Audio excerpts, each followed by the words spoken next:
Primeira Epístola de João. Quem escreveu esta epístola foi o apóstolo João, um dos 12 apóstolos de Cristo. Ele escreveu Evangelho, segundo escreveu João, e estas 3 epístolas que nós estudaremos a partir de agora. Esta carta não tem um destinatário claro aqui na introdução, mas provavelmente ela foi escrita entre os anos 85 e 90 depois de Cristo em Éfeso. E ele escreve para todas as igrejas, uma carta pastoral para todas as congregações de gentios na Ásia Menor. João já era idoso, e talvez ele fosse o único apóstolo que ainda estava vivo naquele momento, e ele também não havia sido ainda enviado para a ilha de Patmos, onde ele ficaria exilado, e de lá ele escreve a Revelação, o livro do Apocalipse. O apóstolo João foi a pessoa que mais desfrutou de uma estreita comunhão com Jesus. Podemos dizer que Jesus e João eram grandes amigos. Quando João escreveu esta carta, o cristianismo já existia há mais de uma geração. Então, provavelmente, ele está escrevendo aqui para a segunda geração de cristãos que já haviam perdido um pouco do fervor espiritual, já estavam se conformando com os padrões do mundo e estavam dando ouvidos a falsos mestres. Quem eram esses falsos mestres? Conforme a primeira epístola de João, capítulo 2, verso 19, eram heréticos que eram provenientes de um grupo de pessoas que haviam abandonado a igreja, e eles andavam de cidade em cidade como se fossem pregadores itinerantes. E eles pregavam, ensinavam que os 12 apóstolos mentiram acerca de Jesus e que eles haviam recebido uma revelação de Deus, eles tinham um conhecimento verdadeiro acerca da pessoa de Cristo. E com base no gnosticismo, que era uma heresia que já estava ali começando naquele primeiro século, eles acreditavam que a matéria ela era extremamente má. Portanto, Jesus não veio em carne, Jesus não foi um ser humano. Ele tinha só uma aparência de humanidade, mas ele não era um ser humano. E se ele não era um ser humano, então ele não morreu e ressuscitou. Então, o apóstolo João, ele tem 2 propósitos. Primeiro, expor os erros desses falsos mestres, denunciá-los, e segundo propósito, encorajar esses cristãos a permanecerem na verdade.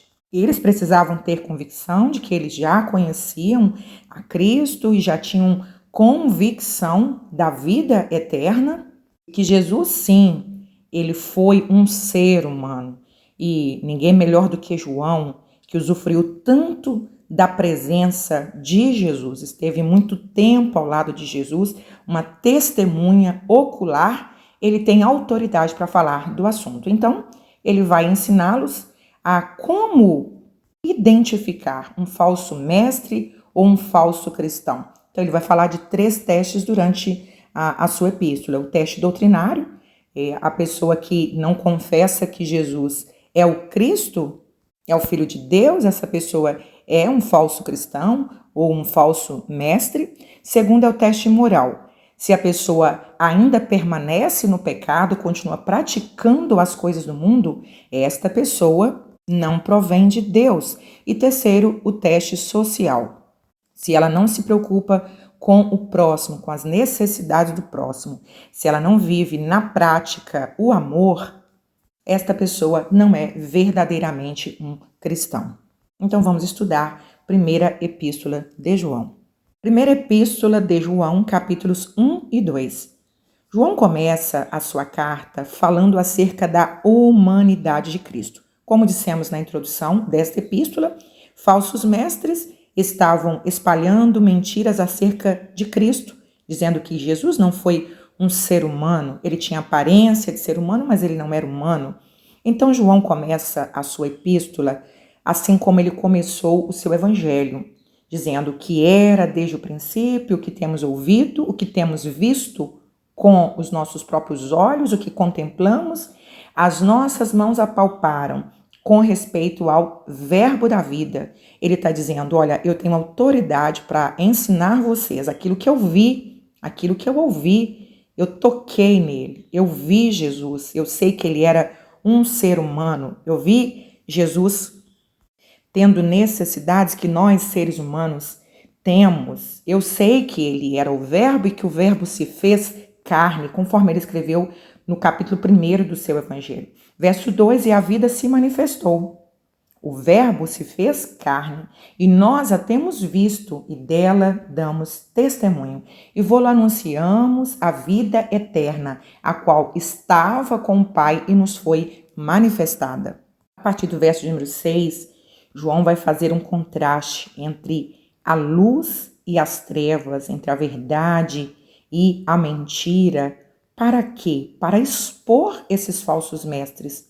Aqueles cristãos que estavam com dúvida agora iam conseguir definir o que verdadeiramente era luz ou o que era trevas. Esses falsos mestres que se diziam ser santos, mas praticavam a imoralidade. Verso número 8, se dissermos que não temos pecado nenhum, a nós mesmos nos enganamos e a verdade não está em nós, porque todos pecaram.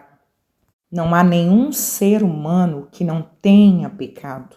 Então ele mostra que não é necessariamente conhecer Jesus ou conhecer a verdade, dizer eu conheço, eu tenho simpatia. Não, eu preciso viver a verdade. Viver a verdade significa viver na luz. E só quem vive na luz tem consciência dos seus erros, dos seus pecados. Uma pessoa que não vive na luz, que vive nas trevas, ela não vê pecado em nada. E ela nem sente que é pecadora. Algumas justificam, eu sou uma pessoa boa, eu nunca matei, nunca roubei, eu sou uma pessoa do bem, uma pessoa trabalhadora. Mas isto não é suficiente. Quando nós jogamos luz em cima de uma parede aparentemente bem pintada, de uma arte muito bem feita, de uma maquiagem impecável, ao jogarmos luz, nós veremos os erros aparentes. Verso 9. Então é preciso reconhecer. Se confessarmos os nossos pecados, Ele é fiel e justo para nos perdoar os pecados e nos purificar de toda injustiça. Só teremos perdão, primeiro, se reconhecermos que somos pecadores, segundo, se arrependermos dos nossos pecados. E no capítulo de número 2, versos 1 e 2, filhinhos meus, estas coisas vos escrevo para que não pequeis. Se todavia alguém pecar, temos advogado junto ao Pai, Jesus Cristo, o justo. Filhinhos é uma expressão usada para aqueles que já nasceram de novo em Cristo Jesus. Ele diz, eu estou escrevendo para santificar vocês, para que vocês vivam uma vida de santidade, livres do domínio do pecado. Mas se, todavia, alguém, filhinhos, aquele que já nasceu de novo, pecar, vocês agora não pecam mais como réus, vocês agora pecam como filhos de Deus. E Ele é advogado. Se houver confissão, se houver arrependimento, Ele é, primeiro, advogado. A palavra advogado aqui, parakletos, significa consolador, ajudador, alguém que nos defende, alguém que fica do nosso lado para nos dar assistência.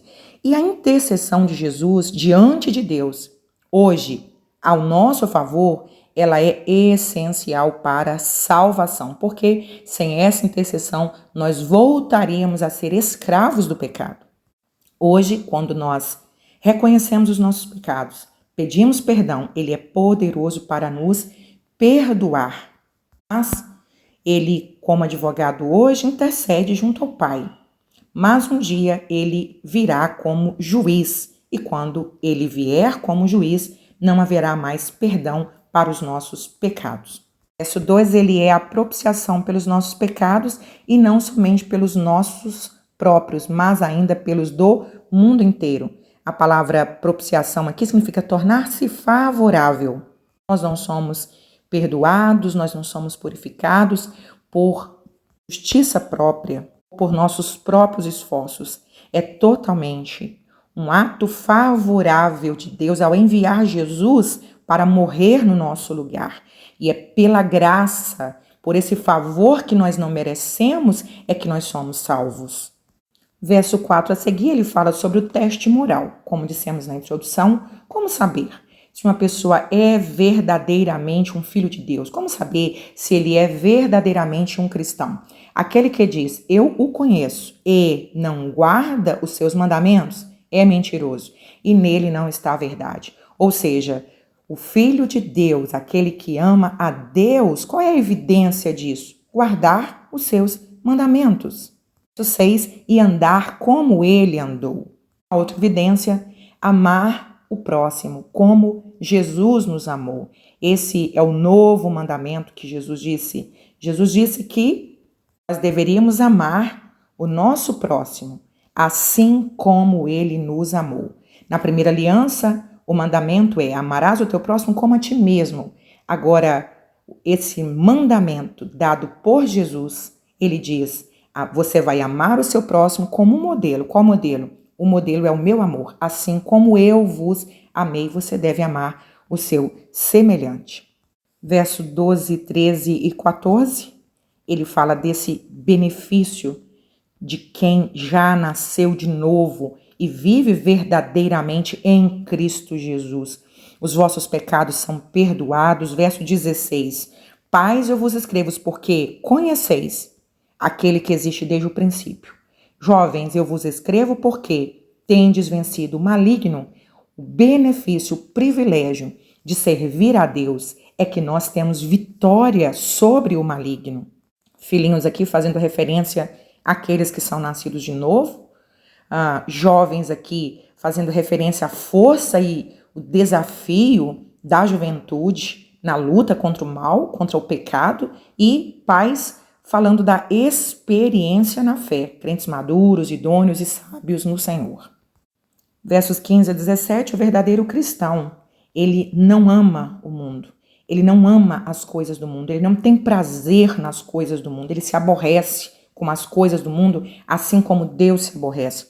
Ele coloca aqui 3 definições: concupiscência da carne, diz respeito a todo o pecado da carne, como paixões carnais, imoralidade, glutonaria, materialismo. Segundo, a concupiscência dos olhos, referindo-se aqui à cobiça, avidez, ambição desenfreada, e soberba da vida, correspondendo à arrogância, ao orgulho, à presunção. E se o amor de Cristo verdadeiramente habita em nós, nós não seremos controlados por essas paixões. Romanos 8, verso 1. Aquele que está em Cristo Jesus não tem mais condenação. Não vive mais segundo a sua carne, ele vive segundo o Espírito. E verso 18 a seguir, ele fala acerca dos anticristos. Então, na grande tribulação, os 7 anos que acontecerá após o arrebatamento, o anticristo, que é alguém que vai assumir o controle do mundo, enganando as pessoas como se ele fosse um Cristo. Antes que ele chegue, muitos outros anticristos. São todas aquelas pessoas que se opõem a Deus, que se opõem aos ensinos da palavra de Deus. Muitos anticristos vão surgir preparando o caminho para esse anticristo. Hoje, por exemplo, essa cultura progressista, ela é um anticristo, porque ela se opõe aos valores judaico-cristãos, ela se opõe à Bíblia, ela se opõe à pureza sexual, ela se opõe aos valores da família. Verso 27 e 28, só há uma forma de vencermos, é através da unção que Jesus nos deu, através do Espírito Santo. Primeira Epístola de João, capítulos 3 e 4. Alguns falsos mestres acreditavam que aquele conhecimento os tornava perfeitos e sem pecado. Outros diziam que o pecado ele não tinha muita importância, porque ele não afetava a alma, apenas o corpo. Então, nos capítulos anteriores, o apóstolo João argumenta que todos pecaram e que todos precisam se arrepender, confessar para alcançar o perdão de Deus. Agora, no capítulo de número 3, o apóstolo João vai mostrar que aquele que é verdadeiramente cristão, ele se tornou um filho de Deus. E esta é uma das maiores expressões de amor, a nova aliança, filiação.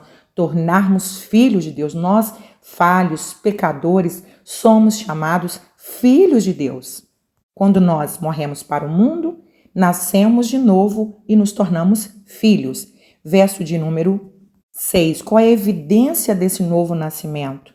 Que este homem agora é um homem espiritual e não mais um homem carnal. Todo aquele que permanece nele não vive pecando. Todo aquele que vive pecando não o viu, nem o conheceu. Verso 9. Todo aquele que é nascido de Deus não vive na prática do pecado. Evangelho de João, capítulo 8, verso 34, diz que todo aquele que comete pecado é escravo do pecado. O privilégio de quem nasceu de novo em Cristo Jesus é que ele não é mais escravo do pecado. Verso 36, se pois o Filho vos libertar, verdadeiramente sereis livres. Nós somos salvos no tempo presente do quê? Do poder do pecado, do domínio do pecado. O pecado não nos domina mais. Isso não significa que o verdadeiro cristão, ele não peque. Ele peca, mas ele não peca demasiadamente. Ele não vive na prática do pecado. Ele não tem mais prazer no pecado. Ele tem prazer na santificação. Qual é a maneira de reconhecermos que alguém ainda não é nascido de novo, ainda não se tornou filho de Deus? Verso de número 8. Aquele que vive no pecado procede do diabo, porque o diabo vive pecando desde o princípio. Para isto se manifestou o Filho de Deus. Para quê? Para destruir as obras do diabo. O fato de sermos filhos de Deus e vivermos uma vida justa no meio de tanta corrupção moral faz com que o mundo nos odeie. Eles nos odeiam porque eles não conhecem ainda a justiça de Deus, o caráter de Deus. E todas as vezes que pregamos e falamos do caráter de Cristo e falamos contra o pecado, eles nos interpretam errado, achando que a forma como que falamos e advertimos sobre os efeitos do pecado é discurso de ódio. Na verdade, eles praticam ódio contra nós. Verso de número 12. Não segundo Caim, que era do maligno e assassinou o seu irmão. Por que o assassinou? Porque suas obras eram más e as do seu irmão justas. Por que Caim odiava Abel? Porque Abel era um homem justo e ele um homem injusto. O mundo nos odeia por causa da nossa justiça. Verso de número 13. Irmãos, não vos maravilheis se o mundo vos odeia. Jesus, na oração no Evangelho de João, capítulo 17, verso 14, ele diz: Eu lhes tenho dado a tua palavra, e o mundo os odiou, porque eles não são do mundo, como também eu não sou. O mundo nos odeia por causa da palavra de Deus, que é o nosso padrão de fé, que é a nossa base de fé.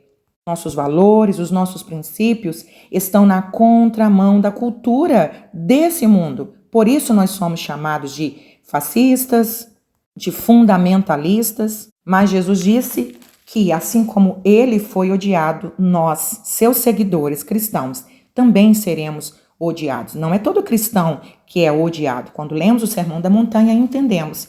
Só será odiado aquele cristão que verdadeiramente é sal dessa terra. Aquele que se posiciona contra as mentiras que Satanás tem espalhado para esta geração. E no capítulo de número 4, verso 1, o apóstolo diz: Amados, não deis crédito a qualquer espírito, antes provai. Os espíritos se procedem de Deus, porque muitos profetas têm saído pelo mundo afora. Nisto conhecereis o Espírito de Deus. Todo espírito que confessa que Jesus Cristo veio em carne é de Deus. O apóstolo está prevenindo seus leitores para não serem ingênuos, para não serem enganados por esses falsos ensinos doutrinários. Ele mostra que esses ensinos eles devem ser testados. Estas pessoas precisam passar por um crivo para que você identifique se elas são ou não enviadas por Deus ou se foram enviadas por Satanás.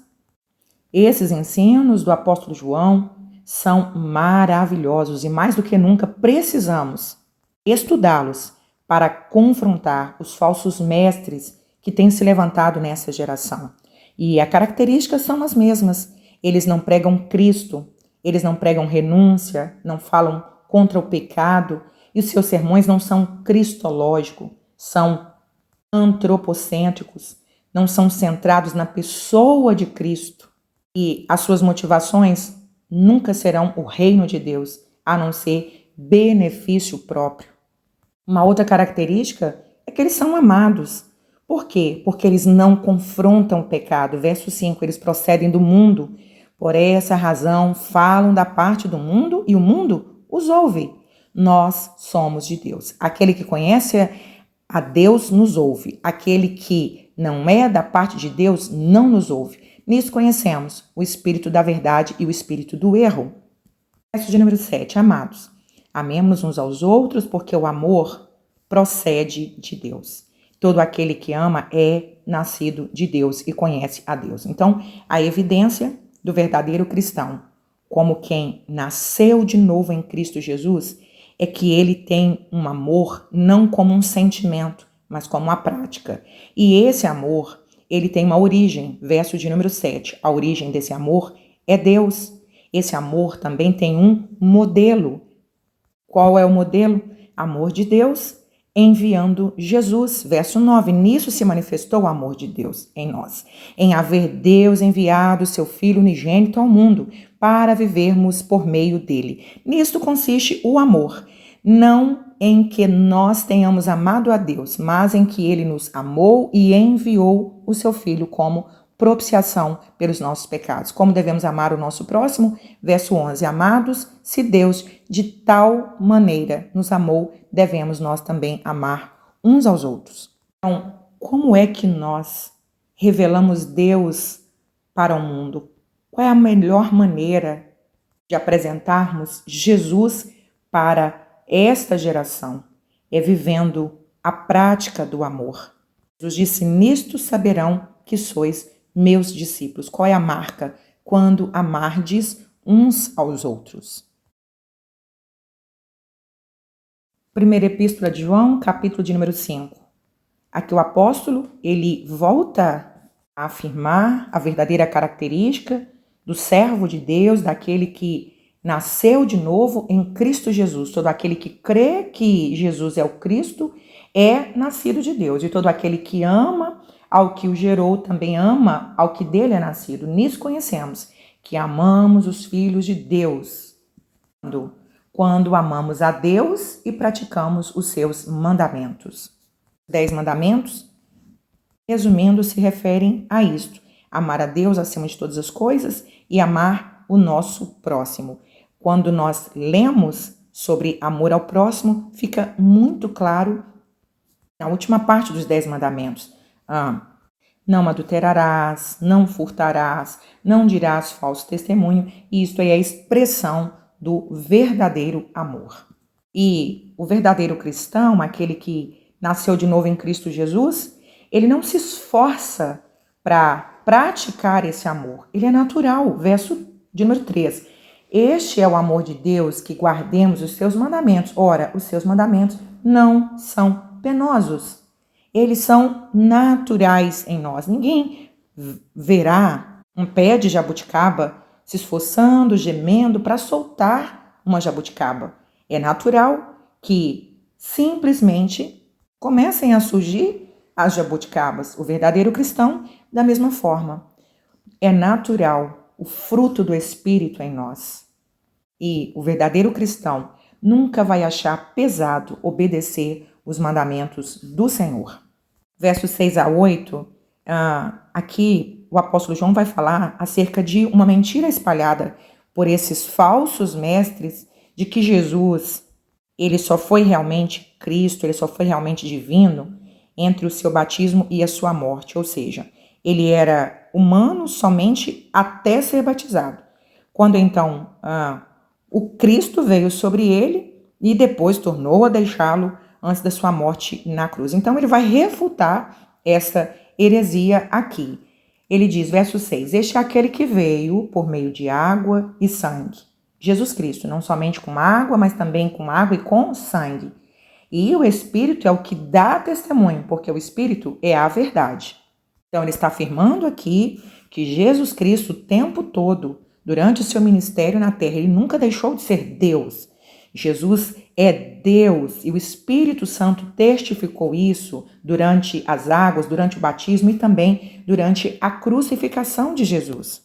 E verso de número 7, há três, aqui fazendo referência à Trindade, que dão testemunho no céu: o Pai, a Palavra, que é Jesus, o Verbo que se fez carne, e o Espírito. E esses três são um. A Trindade é um dos maiores mistérios da Palavra de Deus. Mas aqui fica claro que são três pessoas e um único Deus.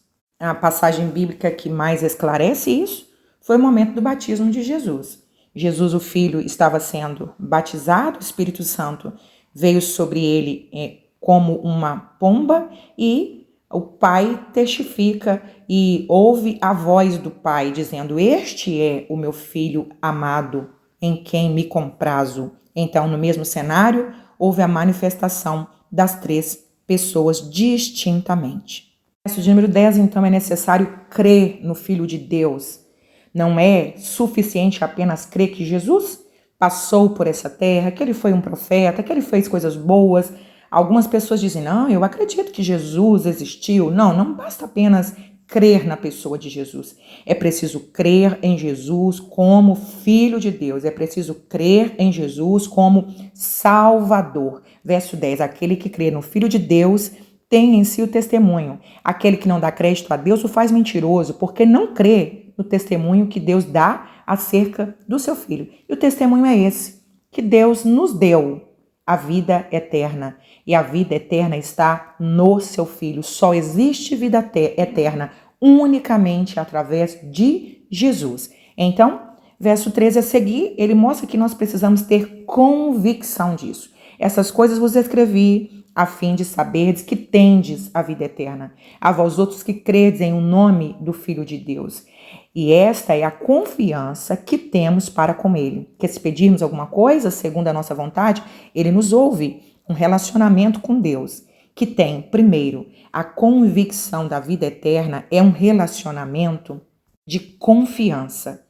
Crer num Cristo que nós nunca vimos com os nossos olhos carnais, mas que já nos deu garantia de vida eterna, crer nesta promessa maravilhosa nos leva a orar com convicção de que estamos falando com Ele e que Ele está nos ouvindo e que Ele nos atenderá segundo a sua vontade. Privilégio, verso 18. Sabemos que todo aquele que é nascido de Deus não vive no pecado. Todo aquele que já morreu para o mundo não é mais um homem carnal, é um homem espiritual. Então ele não vive na prática do pecado. Ele peca, mas não tem prazer no pecado. E a vida dele não é uma vida de prática pecaminosa. Ele está em busca da santidade. Ele não tem prazer no pecado, mas tem prazer na santificação. Um outro privilégio, aquele que nasceu de Deus guarda e o maligno não lhe toca. Sabemos que somos de Deus e que o mundo inteiro jaz no maligno. Maior é aquele que está em nós do que aquele que está no mundo. Ter convicção disso, ter fé naquilo que não vimos, mas sentimos e esperamos. Esta é a âncora que nos segura diante a tantos ventos doutrinários, diante de tantos ataques, de tanta perseguição. Nós temos convicção de vida eterna, porque estamos salvos através de Jesus. Verso 20, também sabemos que o Filho de Deus é vindo e nos tem dado entendimento para reconhecermos o verdadeiro e estamos no verdadeiro. Conhecemos e estamos no verdadeiro em seu Filho, Jesus Cristo. Este é o verdadeiro Deus e a vida eterna. Que livro maravilhoso! Precisamos, mais do que nunca, estudar a primeira epístola de João, para que tenhamos firmeza na nossa fé e não sejamos levados pelos ventos doutrinários, por tantas heresias que têm se espalhado dentro das igrejas, nas mídias em geral, apresentando mentiras acerca de Cristo, com uma vida libertina, falando contra a graça, dizendo que a graça não exige de nós a santificação. Muitas pessoas estão sendo enganadas por esta mentira. Vão à igreja, frequentam uma casa de Deus, dizem conhecer a Jesus, mas ainda vivem nas trevas. Ficou claro nesse livro que existem apenas dois lados: o lado da luz e o lado das trevas, o lado de Cristo e o lado de Satanás, o lado da verdade e o lado da mentira. E nós, cristãos, somos a luz e não compactuamos com as obras das trevas.